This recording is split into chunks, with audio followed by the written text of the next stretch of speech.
Hi, I'm Zoe with Paranormal Extraction, and today I have Reverend Bill McDonald. Now, we were going to talk about love and peace, and I actually follow Reverend Bill, and he's kind enough to where I feel like he's a close friend of mine, and I've watched a ton of his videos, and I love what he has to say about everything. So no matter what he talks about today, we are going to find some jewel in the conversation. It's going to be absolutely fantastic. And I just want to thank you so much. Thank you, Reverend Bill, for being on here today. I really, really appreciate it. I have a bunch of questions for you because I just want you to kind of tell people, everybody out there, hi. I just want to say that Reverend Bill is known globally, okay? He has 3 books, but then he told me you have actually 5 and co-authored how many, 20? Oh, about 48. 48 co-authored. He also is part of the veterans. He is a vet, and he helps the vets in the suicide prevention line. He gives talks and workshops worldwide. He's an amazing man. I don't know how he has all the time to do all of these things. He's also been on TV. So we are talking to someone very special here today. And so please listen in. I'm going to ask you if there's anything else you'd like to add to your history of what you're involved in. Well, actually, a lot of people don't know this, but I'm the founder of the American Authors Association, which is the largest authors group in North America. And I'm the founder of the Military Writers Society of America, 20-some years now. And I worked as a chaplain, volunteer chaplain at Folsom Prison when I first retired. Wow. I mean, I talk about Johnny Cash still echoes in the hallways, right? You hear the train come by. I hear the train coming. Anyway, Nice. so yeah, Folsom Prison, pretty tough guys. And I would go in there, and I had this group of 18 guys I was working with, all lifers. I mean, I'm talking about kidnappers, murderers, rapists. They've done bad things. But I always look at people and I go, they've done bad things, but they're still human beings. So I try to picture them as a child. And when you're with these A personalities, everybody's trying to dominate everybody. And they got you in a locked room, you can't get out. You're with 18 guys, no guard. And 2 months before I was in there, somebody brought a razor blade in and slashed up the other chaplain. Oh my God. So his face, right? So I wasn't worried about it because I don't threaten anybody. I mean, all 5'6" of me, 150 pounds, didn't frighten anybody. And I treated everybody like a human being. And right. So I went as far as I could with that group, and I found just teaching these men not to kill their cellmate was a success. Wow. Don't kill your cellmate. Don't beat up a guard, you know. My God. Don't steal. So I kind of felt there's a lot of people out there that are well qualified to do that, to go into our nation's prisons and doing that. Right. Now I'm out hitting a different group. I found that lots of people are out there, you know, preaching and doing their things and trying to save the world, but nobody was really working with the veterans. And the veteran community was kind of getting slighted and sloughed off. We need you when there's no war. We need you when there's a conflict. But when it's over, everybody forgets about the veterans. And when you get out of the military, they bring their wounds, both physical and invisible wounds, out with them. And so I spent 40 some years working with veterans, all voluntary, never got paid for it. I'm also a political advocate, a lobbyist in the state legislature in California and Sacramento for veterans things. And I also work with congressmen. I don't go to DC, but I work with them when they come back to their home offices on legislation. What's really interesting is this. Every politician I talk to, no matter what political genre they are, Yeah, we're backing that bill. Yeah, we'll help sponsor it. And in Congress, I remember a few years ago, we had 300 and some sponsors for this bill. Everybody, yeah. Everybody was on record as a favor of it, sponsoring it, but it never got out of committee. So it's like, Oh my gosh. yeah. So everyone puts their name in there, they can go back to the home. Yeah, I was a sponsor for this veterans bill, but they had no plans of ever voting for it. But their name was on the bill, and then they just Bail. dies in the legislative process. Right. Wow. Well, you know what I found fascinating was your experience, your first experiences as a child. And I think you've had a couple near-death or actual death experiences. And could you just, I mean, that's kind of how it started, right? Is when you were a child in the hospital? Yeah, actually, it kind of started in the womb. You know, you're going to find this hard to believe, but once upon a time, I was young. I just want to set the record straight. In fact, I was so excited about being born, I was speechless for a year. It was just what it was. But no, I started off as early as I can remember. 2 years before, a little after, making up my own forms of meditation, going into various stages of altered states. So when I ended up in the hospital at 8 years old, spent a full year in the hospital, missed the third grade. That's right. And by myself, no television, no radio, no record players, no toys, no books to read, no magazines, no school, nada. Horrible. Every day in bed, going nowhere. And that's where I really learned a lot of beautiful things. And I also learned the power of silence and the power of going within. But my first night at the hospital, I was taken away from my parents. I was put strapped to a gurney and I was taken out to isolation ward outside the main hospital building because I had infectious disease. And they did some procedures on me, and then they left me alone in a room. I remember when I was being wheeled away from my parents, they were telling my parents, you brought him in too late, you're probably not going to make it, make preparations. So I'm going down the hall, hearing that in the background, which is really, Oh my God. really good for Yeah. your morale, right? Right. What, they're wheeling me away and I'm not going to come back? Right. So I'm in the room, and this is my first near-death experience.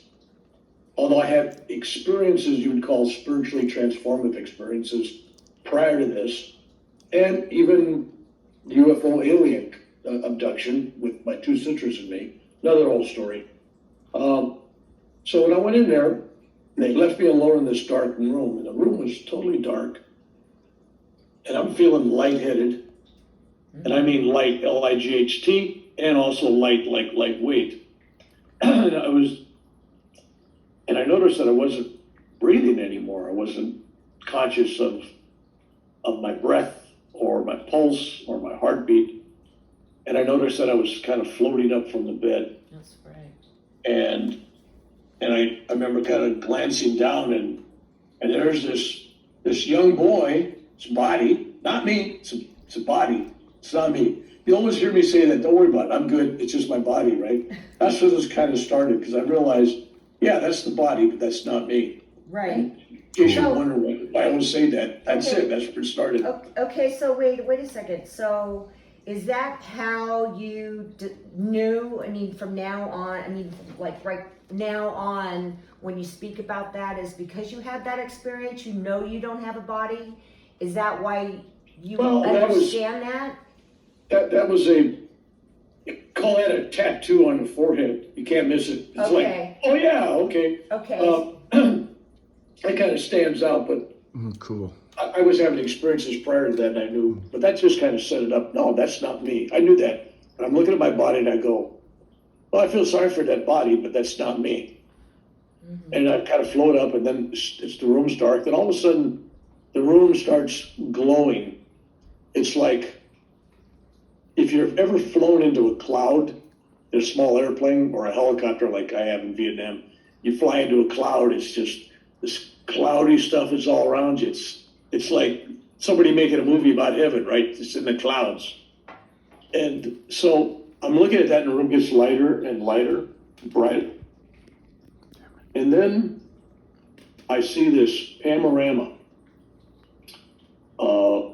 of events just going around the room. I'm watching this. The next 50 years of my life, I was eight and a half, Yeah. up until I'm almost 59. Pretty I see all incredible. these events unfolding. I see John F. Kennedy getting assassinated, although I didn't know John F. Kennedy. I mean, he wasn't president. I had no clue at that age. But later on, oh, man, I've seen that. I remember that. And I saw who my wife was going to be, who I met in high school, didn't marry till after high school. We're still married today, in case you're curious. So, spoilers alert. So I gotta be careful what I say because I'm still married to her. My first wife, I call her. Keeps her on her toes. Yeah, that's awesome. So this kaleidoscope is the best way to describe this, of events. A war scene, and I knew it was a war, and there was helicopters flying around, and I have a view from behind a machine gun on this helicopter, and I knew I was going to be in this war, and I saw events and things take place there. And then I saw where I was going to live, where I was going to work, who I was going to meet, some of the major milestones in my young life Right. unfolded for me. And then I had an odd thing. I don't know if you're into astrology. I wasn't. But there was two numbers kept flipping around. I'm looking at all this stuff, and then there was these numbers tumbling around. And the number was 29, and then it would the 2 would flip and look like 5. So it was like 29, 59. And at the time, I didn't understand that. I thought, well, maybe I'm going to die at 29, or maybe I'm going to die at 59, or something's going to happen at those ages. I wasn't sure. But I went through this whole thing, and when it was over, I felt so loved. In fact, during it, I felt so loved. I felt embraced. I felt great, great peace.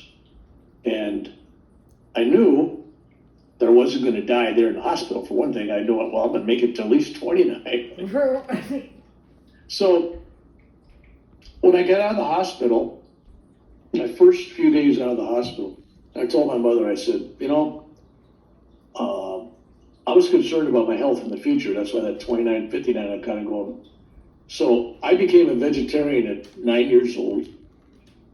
I didn't drink alcohol. I didn't smoke cigarettes. I didn't do drugs. Boring, as somebody would say. Boring. Anyway, yes, boring. No excitement here. I mean, all my Russian friends were getting stoned back in the 60s and 70s. Right. Now at my age of 76, I'm actually getting stones in the kidney, in the gallbladder, in the salivary gland. I'm stoned. I didn't know it was going to be this much fun. So anyway, so that's how the life unfolded. And then when I eventually did meet my wife, I knew I was going to marry her. And but I knew the timing wasn't right. She went off to Cal Berkeley to go to college, got her degree, and I went off to Vietnam after spending some time in the Hawaiian Islands, studying under Kahuna, the real deal Kahuna, like a shaman. And I hitchhiked across Europe, and I hitchhiked across the United States. I don't think anybody does that nowadays. A little dangerous. No, you were also in India and studied under I can't remember his name when you were in India. Garush, is that his name? Oh, we'll talk about India in a while, but at this stage, okay. at this stage of the game, I was just getting my act together and end up getting drafted, and then That's a good girl. Can't draft me. I'm going to join. Ended up being a crew chief door gunner on a Huey helicopter, Gee. which was like the ultimate. I mean, when you think about whatever war it is, there's always something that stands out. Vietnam Huey helicopter. That's it, right? And the men riding on it with the gun. That's it. That was the icon of the war. And all the stuff I had seen in this vision at 8 years old took place in Vietnam. I could see them unfolding. I knew who was going to get killed, what aircraft were going to crash. Of course, it started spooking people out when you tell people. And then they send in they send in the what's it, CID? Is that what it is? Criminal Investigative Department? I don't know. The Army's got like NCIS, but it's the CID, I think. Right. And they come in, and even had the CIA come in. I didn't know it at the time, but they had since then, on a record search, I find out that, no, I was being investigated by the CIA. They thought, nobody can know who's going to get killed. Nobody can know these things. Something's going on here, right? So they investigated me. And, but in a lot of unique, unusual, supernatural, no other word for it, things happen. That's another whole show. Mm-hmm. So then I was going to, let's go to the second near-death experience. Let's deal with those first here. Right. So when I was in the hospital, I was only 8 years old, but I read the book Autobiography of a Yogi when I got out of the hospital. And I was fascinated by Babaji and the story about Babaji's cave. For those who read the book, Babaji is this great avatar that came back into the world to bring Kriya Yoga back. And he taught Larry Masha, his long-lost disciple, and met him in this cave. They had a ceremony, they meditated together for a week or two, and the rest is history. But I was fascinated. I said, I want to go there. Someday, I'm going to go to Babaji's cave. I had no clue where it was at, how to get there, but I was going to go there. So back in 2004, it's interesting to say back to. It's time is quick, right? 2004, it sounds like it's now, right? But back in 2004, I talked a friend into going with me, and we landed in India, and we traveled around. I hired a guide and hired a vehicle, and we went looking for Babaji's cave up in the Himalayan mountains. And we came to an ashram that belonged to the YSS. It's a group that Self-Realization Fellowship's a part of. It's their Indian group. And I found out these are the guys that take care of the cave. They actually know where the cave's at, and people can go there. They scrutinize who's going to go there and not allow anybody can go there. They got to be serious devotees. So I get there, and there's just a Swami, and he's got a helper there. And everybody else has gone off to a conference going on in Rishi, this other town. And the guy tells me, if you got to go to the cave, he says, you need a guide. He says, all my guides are gone. And I said, look, I waited almost 59 years, almost 58 and a little over a half, right? I said, I don't know if I'm coming back here again. I said, I want to see this cave. And he said, well, we'll think about it. So the next morning I go down and I have breakfast with them. And he says, let me give you some instructions.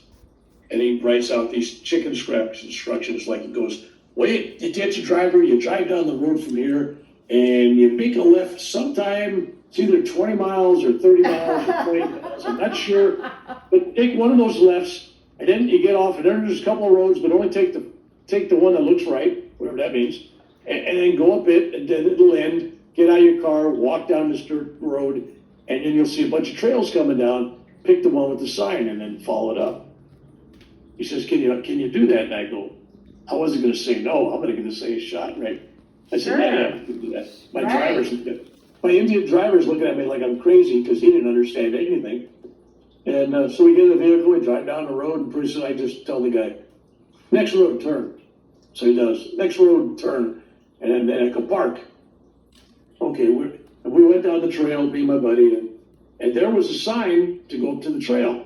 The only trouble was the sign was thrown on a hillside, and there was like 10 trails on the other side, all cow trails and animal trails. So we knew we were in the neighborhood of it, but we didn't know which trail to take. So consequently, we got lost. Hours getting up there when it should have been a short hike, and we weren't prepared for it. And I was having health problems. I already lost 26 to 28 pounds in the first 2.5 weeks I was there in India. That's a lot of weight to lose. Yeah, it is. I mean, I was just not healthy. We won't talk about it. I was just sick. Let's put it that way.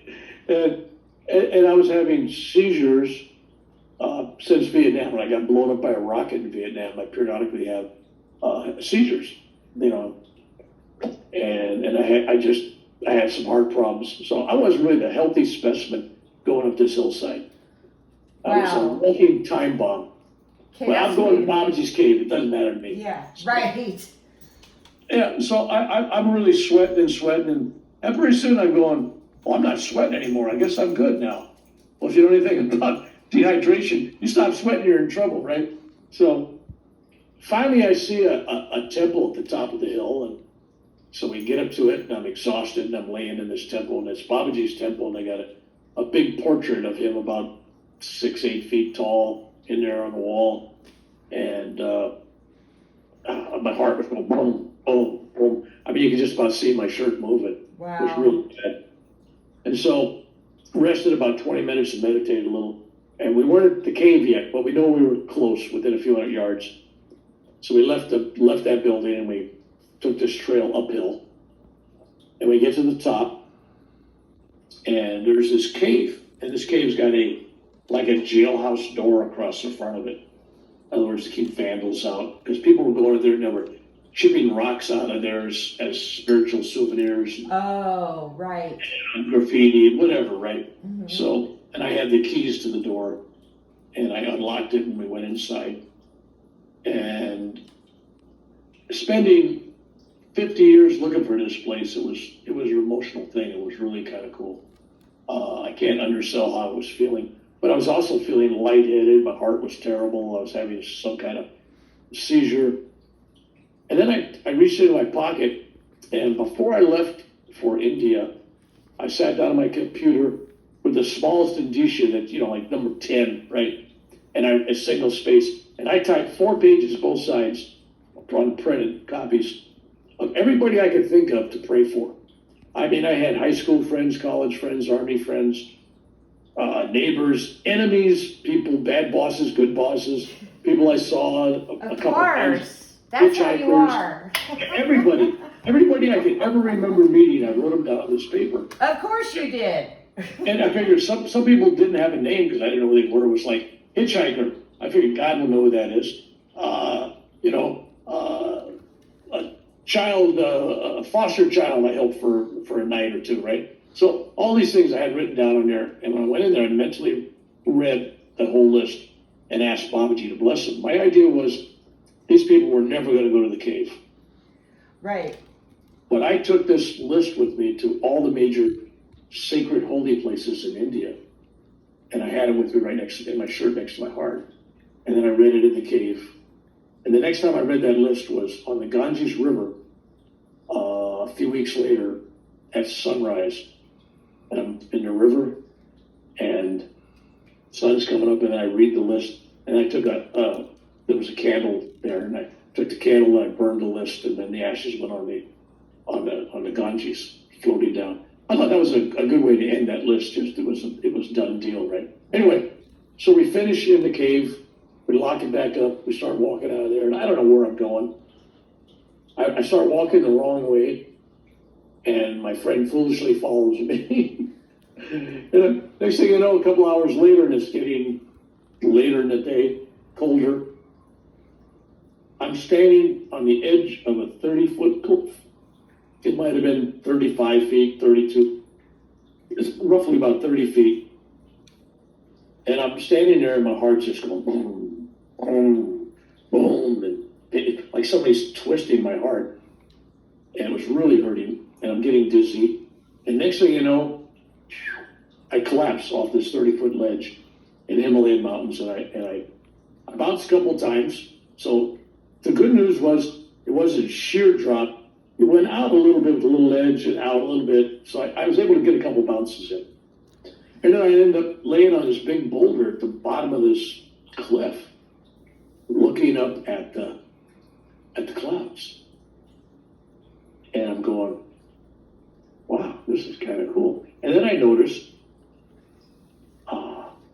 my heart wasn't hurting. In fact, I wasn't hurting. Nothing was hurting.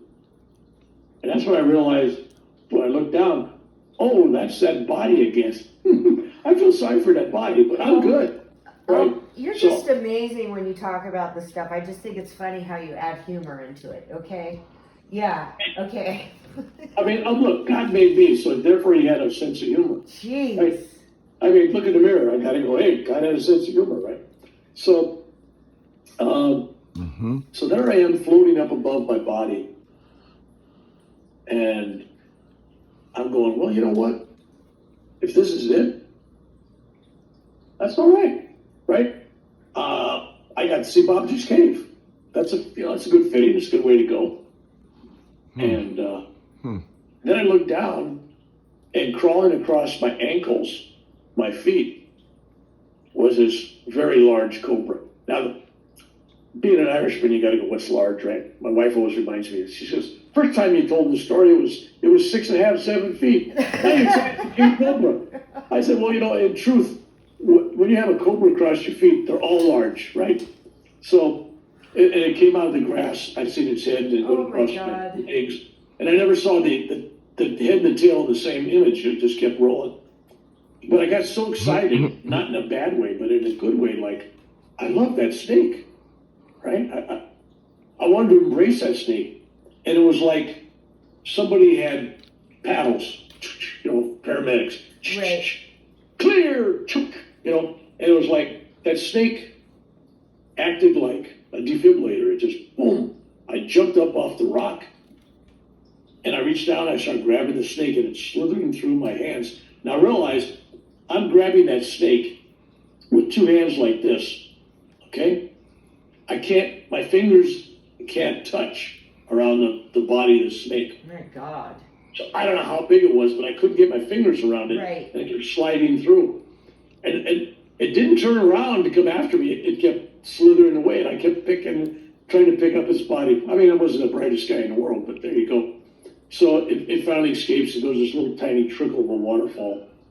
And I'm there, and I'm thinking, if you've read Autobiography of a Yogi in that chapter on Babaji's cave, Babaji makes this golden palace appear for his devotee. And then when it's all done and over with, he says, we'll go down and wash and bathe and we'll start the day, right? And I'm looking at that and I'm thinking, this must be the waterfall and nobody knows where it's at. But I could never find it again in a million years because I was lost when I found it, right? So finally I'm reminded that we got to go. So my friend is going crazy up on top of the cliff looking at me thinking I'm nuts, chasing a snake. He was probably correct. But anyway, but we had to get back because we promised the Swami that we'd be back before he closed the gate at 5:30. Otherwise, all our stuff would be locked inside. He closes up the. If you fell off this big, it sounds like a cliff or something. How Yeah. did you just walk back up or? No, he found a way down because we had to go down anyway.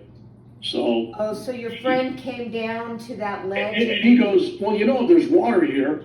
Water flows down. Let's just follow the creek down, right? Okay. So we did, and then we met went at a farmhouse. We met some children, and I said, "You guys want to earn a couple of dollars?"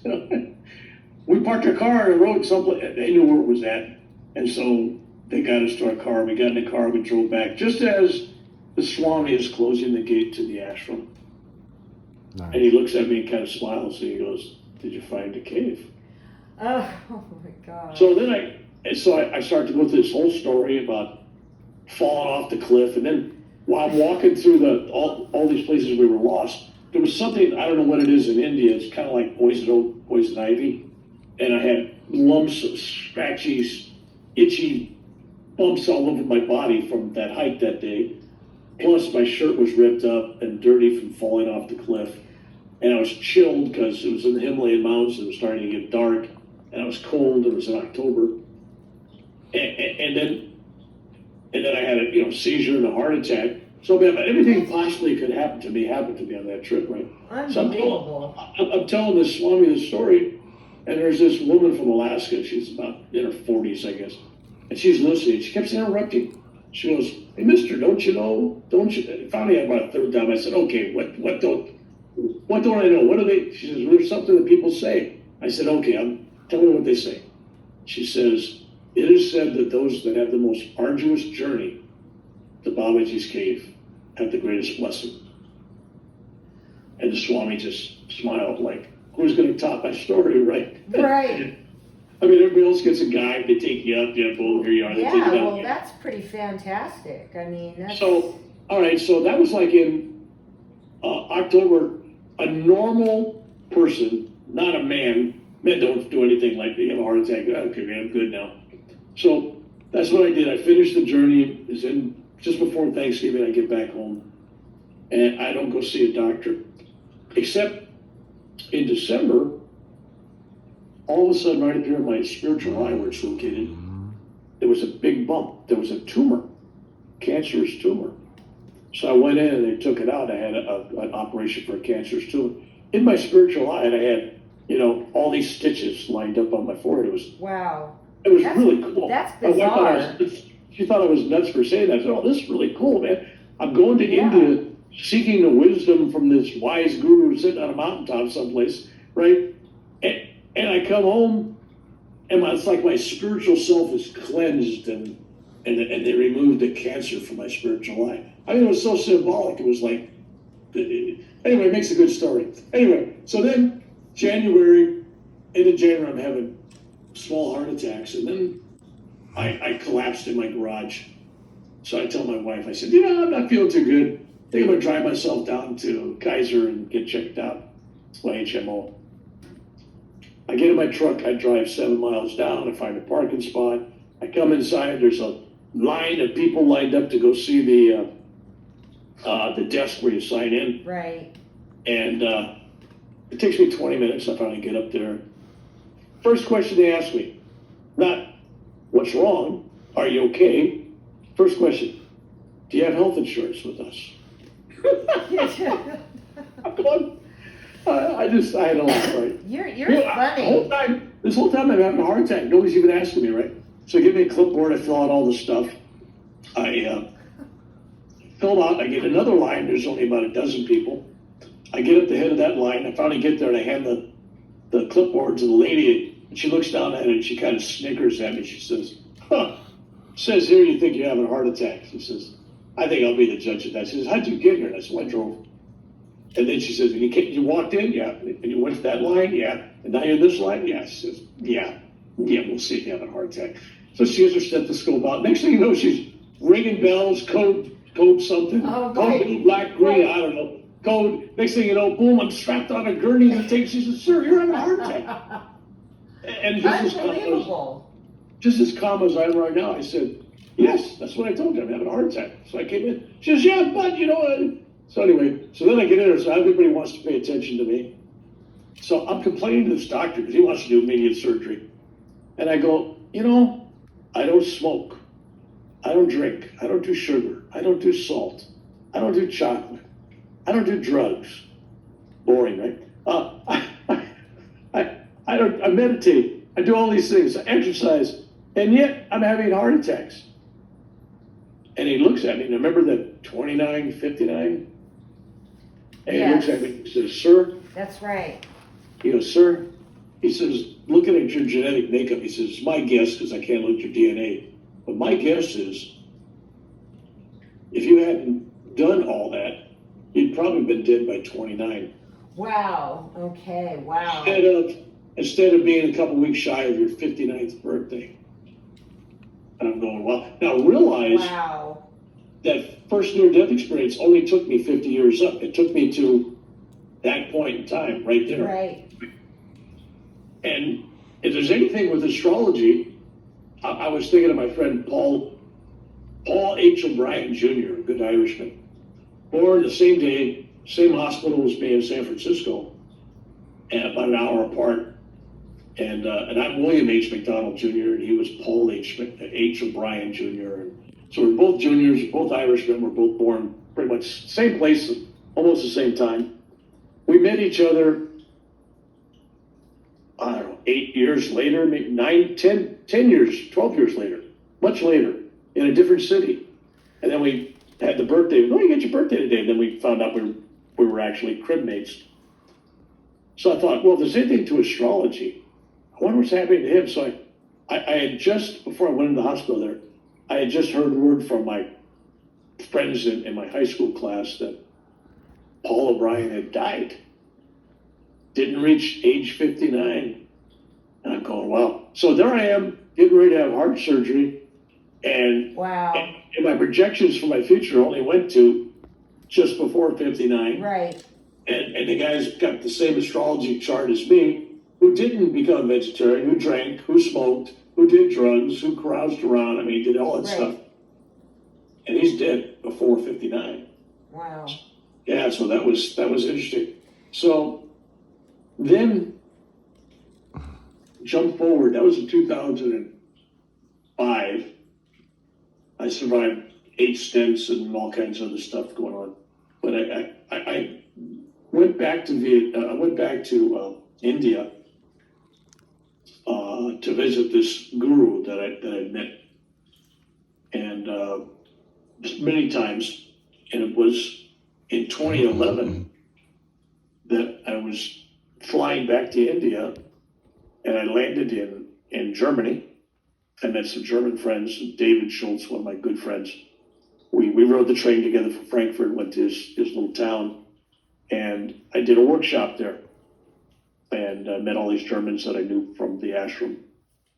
But I was having heart problems there, and I got back on the airplane and I flew to India, and I was introducing this guru at these big, large audience places, like venues of 1,500, 3,500 Right. people. I've heard this one. And I had a heart attack at one of these places, and I had to return to the United States, and a lot of neat stuff happened in there. There's great stories there, but just kind of skip ahead to the event. So I fly back to America.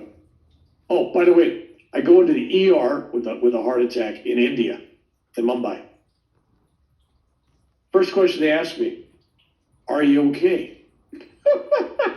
Not, do you got any money? I just thought it was kind of funny. Right. Totally And- different than the US. You got money Yeah. here. They Yeah, want to know if so you're I'm in okay the there. ER, a whole, emergency rooms are expensive, right? $68. And I thought, I couldn't get aspirin in a hospital for that much, right? So I fly back, I collapse in Denver in customs. And I have Wait, I 60 mean, you've had just a tremendous amount of problems. I mean, like what we're talking about. I mean, it's amazing you're still alive. So you were Well, the body's alive. I'm always alive. yeah. This is just amazing. Okay, so you get on an aircraft to go back to the U.S. because you just had yet another heart attack. Is that what you're saying? Yeah, a major one. And so I collapsed in Denver, treated by the paramedics for 6 hours. Now think about this. They're treating me at the airport for 6 hours, and they allow me to get back onto an aircraft to fly from Denver to Sacramento, California. Unbelievable. And of course I get an embolism in the lungs in the process. I mean, that goes with the territory, right? So anyway, so I show up in Sacramento, and as soon as I get there and they look at me, boom, they put me in ER. Boom, they put me in ICU. I'm 4 days in ICU before I could even be operated on, because it's like that bad. So I go in to the surgery, and I'm really weak. They strip you down naked. They bring you in this room. You're laying on a cold metal table. It must be 48 degrees in the room. I mean, it's like cold. They put a thin sheet underneath you. Not to protect you, they don't want the table to get too dirty. Anyway, so there I am, and I'm going to have open heart surgery. They're going to rip the rib cage open, and then they're going to stop the heart, stop the lungs, hook it up to a machine, and pump the blood into the machine. And, My and so he's God. telling me all this stuff. I'm laying there, and I'm going, I said, wait a minute. If my heart is stopped, and my lungs are stopped, I'm not breathing, my heart's not beating, I'm dead. He goes, well, it's a technicality. We're going to keep the body alive because we're going to pump oxygen in here in this machine. Now, if you have a power outage, you come back and talk to me later, or not. Oh, That was the humor. I go, yeah, okay, that sounds like fun. All right, so then I'm going to a situation, basically, for all practical purposes, like you're disconnected from the body. It's being artificially, kept alive. So they put me unconscious. Boom, I black out. Next thing I know, here's where it gets really crazy. And there's a follow-up story that matches this, but we can discuss that at another time. But I go from laying on that bed on the operating table to standing at a temple, a Shiva temple in southern India. I knew it was southern India, and I knew it was a Shiva temple. And I also had a reading done when I was in India in 2010, where they told me at this time, which was this time of my life, that I would travel to this distant southern Shiva temple, and they named it. And when I got there, my instructions were, you are to walk uphill for a couple, 2 to 4 hours, walk up this hill. And at the top of this hill waiting for you will all be the rishis. And they will awaken information within you. You won't have to ask any questions. You'll know the answers. I thought that was really a stupid prediction. But next thing you know, I'm standing exactly where they told me I would be at this time of my life. Wow. Yeah. But I'm not in an astral body. I'm not in any kind of angelic form, or it's not a dream, it's not a vision. I'm actually standing on the soil of India. I actually feel the temperature, people bumping into me, the crowds. People see me, I see them. It was as if one body of mine was laying on the operating table, totally naked, ripped open. And this other body, who was clothed, by the way, because I'm a modest traveler, even in the spiritual world. So I'm standing there, and I had that thought. I thought, as I'm standing there, I look down, I go, I wonder if I have clothes on, because I didn't have any clothes on when I left, right? Oh, Anyway. you're so funny. Oh I mean, my you know, it's God. like, so anyway, so I start, well, this operation is going to be about 8 hours long. And it wasn't comfortable, because when they put you on this heart lung machine, they can't give you the full amount of anesthesia. So when I asked about that, he says, well, there's about 5% of the people kind of feel most everything, but maybe you'll be all right. Well, I was still feeling hands and tools. As I'm walking in this other body in India, I could feel stuff going on in my chest cavity and my, like people looking.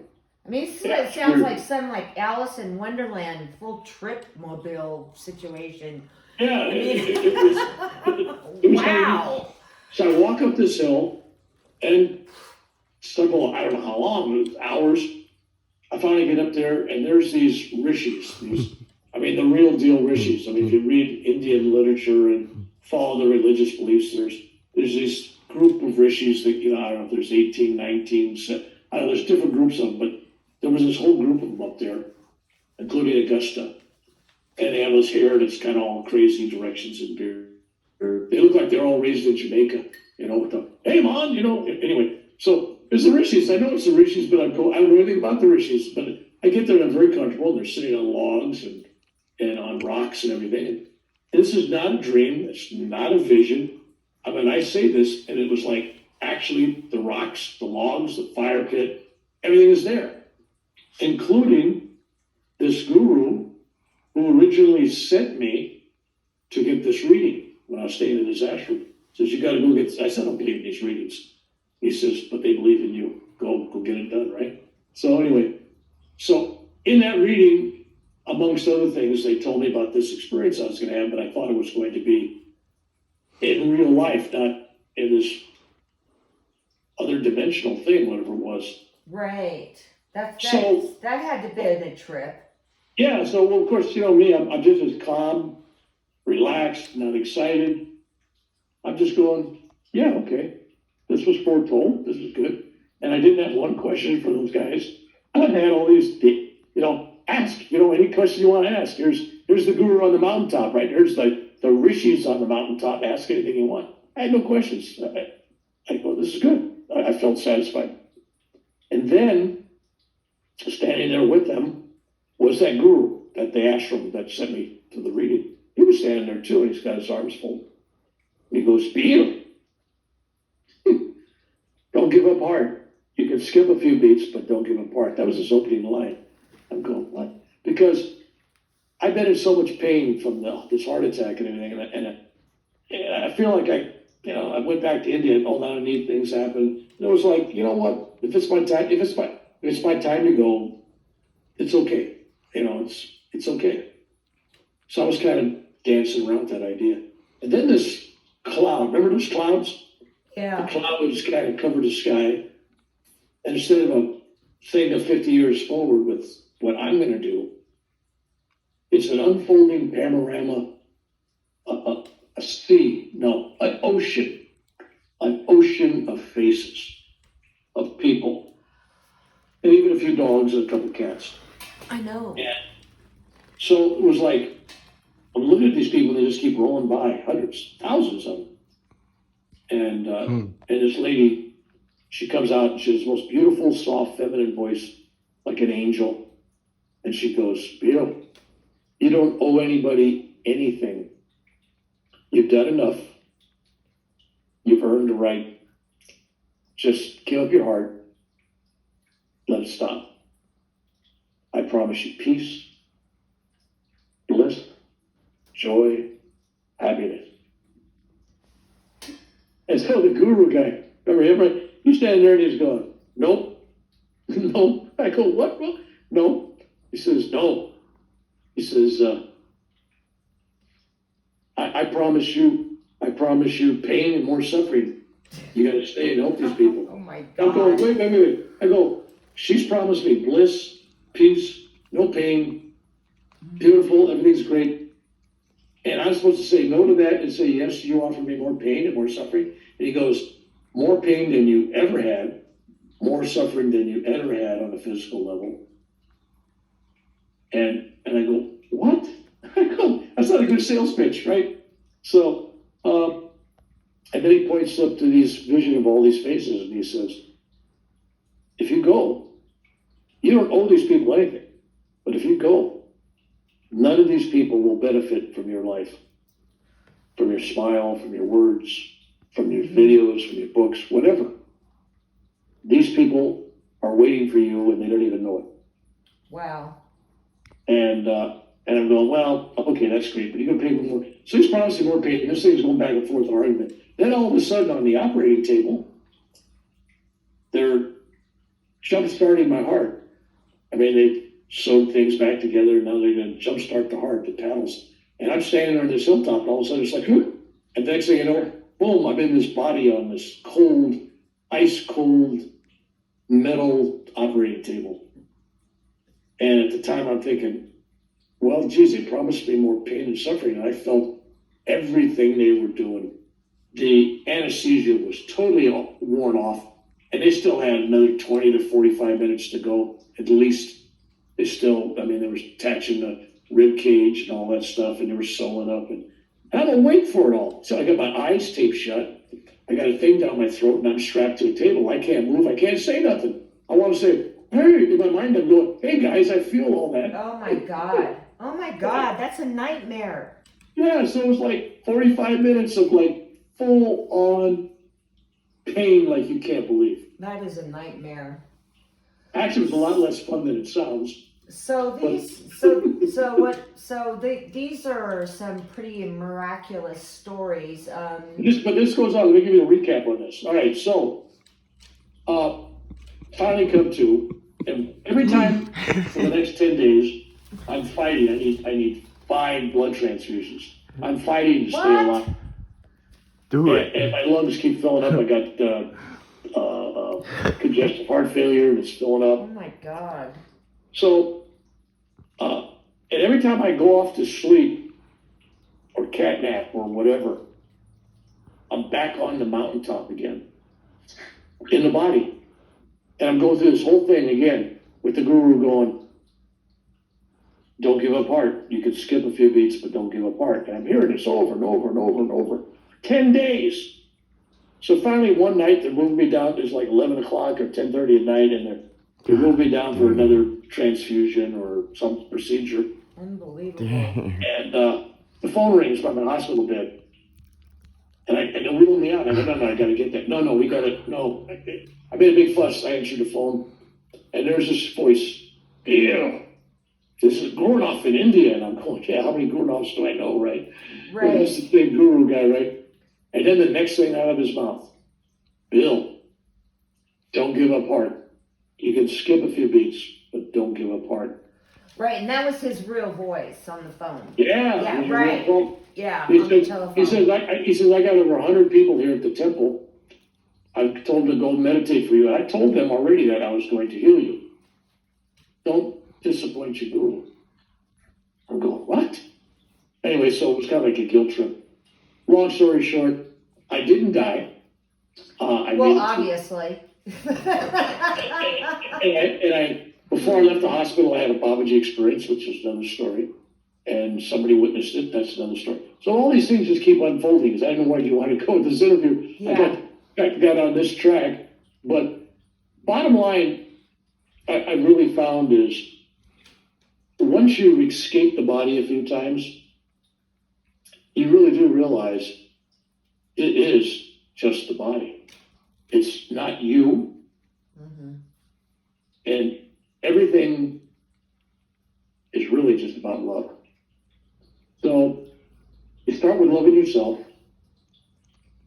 forgiving yourself, being grateful for all you have. That begins the healing for your body, for your mind, for your spirit. So when I have people come to me, especially if they're suicidal or they're having pain problems or whatever it is, you know what? It doesn't matter. I give them the same prescription.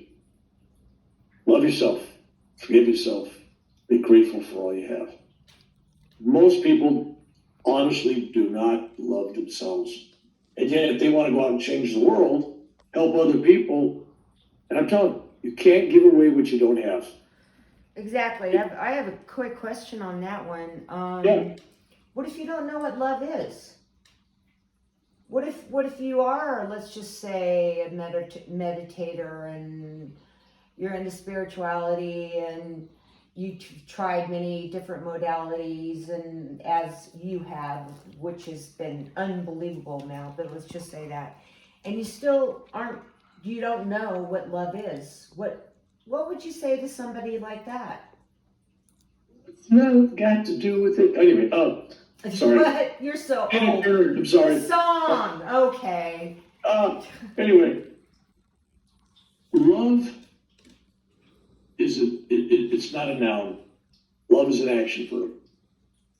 And love, loving, light, compassion, service, empathy, all these things are love. People go, what's the definition of love? And I'm going, if you're doing something and it's taking you closer to the light, closer to love, you will know it. If you're doing something we don't call sin, when you're doing something that's opposite of that, fear, hate, anger, anxiety, depression, that takes you to the darkness. So basically, love is the light that really waits you at the end of the tunnel. Actually, it waits for you all around you. It surrounds you. Love is God. So when you're loving yourself, you're actually loving God. And you're loving everybody else because we are all a part of that. It's like taking a cup of water out of the ocean. You go, well, you're not the ocean anymore, you're a cup of water. No, you're always the ocean, even if you're separated. So we are always God, even if we're individually separated by egos. And but love is not, we're not talking lust, we're not talking sex. We're not talking strings attached. You do some, oh, you love me, I love you. Well, I don't love you anymore because you don't love me. I'm talking pure divine love, which is you love people, you help people, you serve people. You're there for yourself and others. No strings attached, no expectation, nothing. Okay, so that would be the definition then, is no strings attached. You're not looking for anything. If you're loving somebody, but there's something waiting for you to come back on it, and that's most people, right. I love him, but he doesn't love me. Now I'm mad at him. I want to divorce him. So, no, love in the purest form is light, and in all that in its purest form is whatever definition you want to make it, but it's God. God is love, God is light, God is the energy. what that means with my human mind, I can't even conceive. You have to become mindless to understand something that's formless and mindless. But from a human body, from this ego that we're in, from this trapped ego that we have, there's no way to really ask and get the right answer. What is God? Who is God? Right. It's all filtered through your belief system. But I do believe that if there's one thing that's real, it's love. Everything else, I don't know. I only know what I experienced, and I've experienced love at some unbelievably wonderful levels where your body is like bursting like a star, like a sun. It's just the radiation of love. You've never been loved until you've really been divinely hugged. And there is no comparison. Once you get loved like that, it's easy to let it overflow into others. You want to share it. Right. And actually, you do. You do share that. You share that on a lot of other videos that I've watched. What I think it was yesterday that you had sent me, I think was on love. That was the topic. So I would love to have you come back and talk about whatever, go more into detail on love or peace, or more into detail as is. What is that video that you sent me yesterday so people can watch it? Oh, yeah, it was, if they go to my YouTube channel, they'll find it on other videos. I said you could probably put that link on there. It was done for a group in Eastern Europe, for Yogananda supporters. Right, that's right. And it was about love.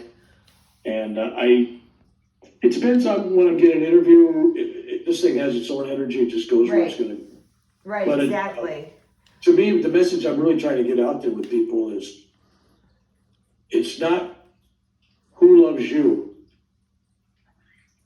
It's about who do you love? Do you love your enemies? Do you love your parents? You are required to love others. Rule number one. But you're not required to like any of them. Different story. Rule number two. And love, but you don't have to like them.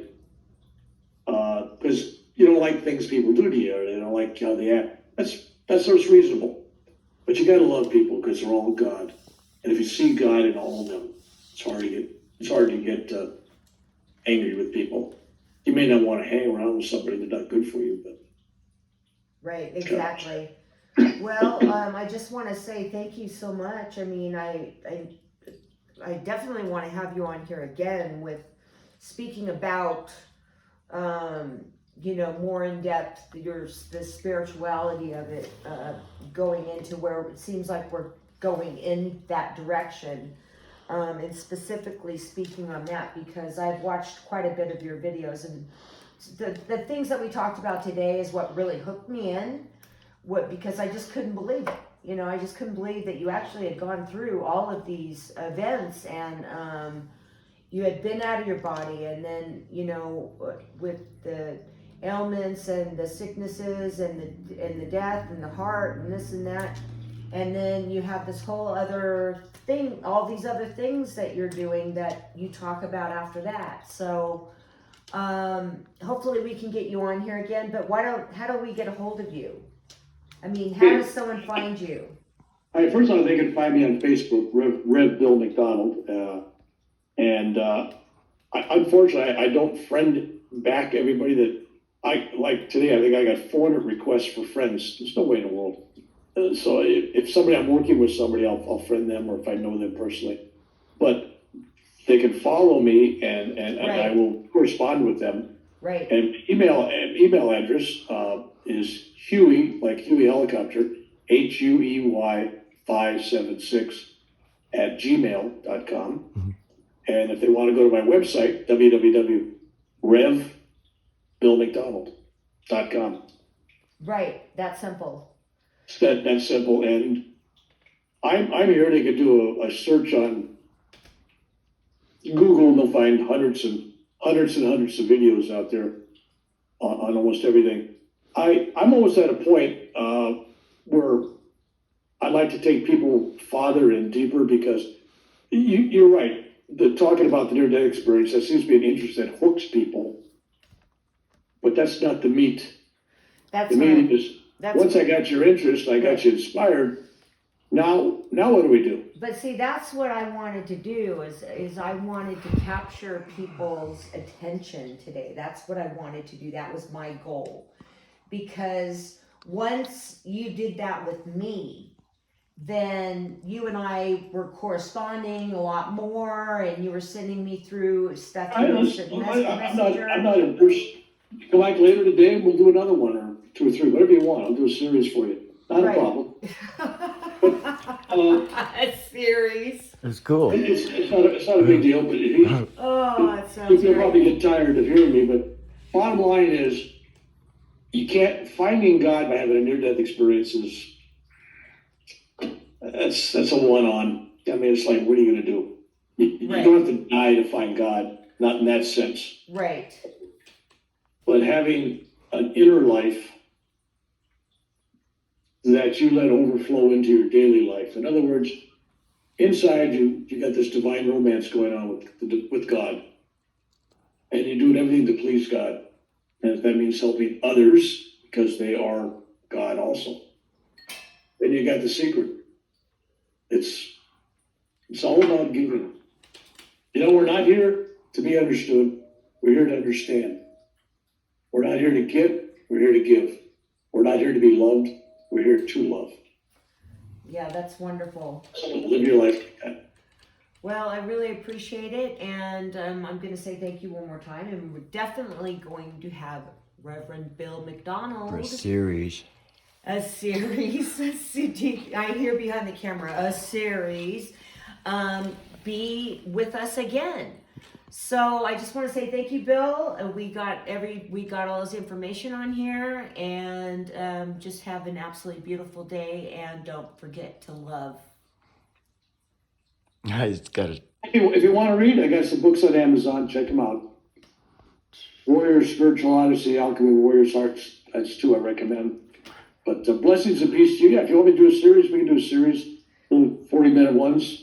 Oh. You just pick a subject. We'll just stick on the subject. Okay. beautiful. All right. All right. Sounds absolutely fantastic. God bless you both. Okay.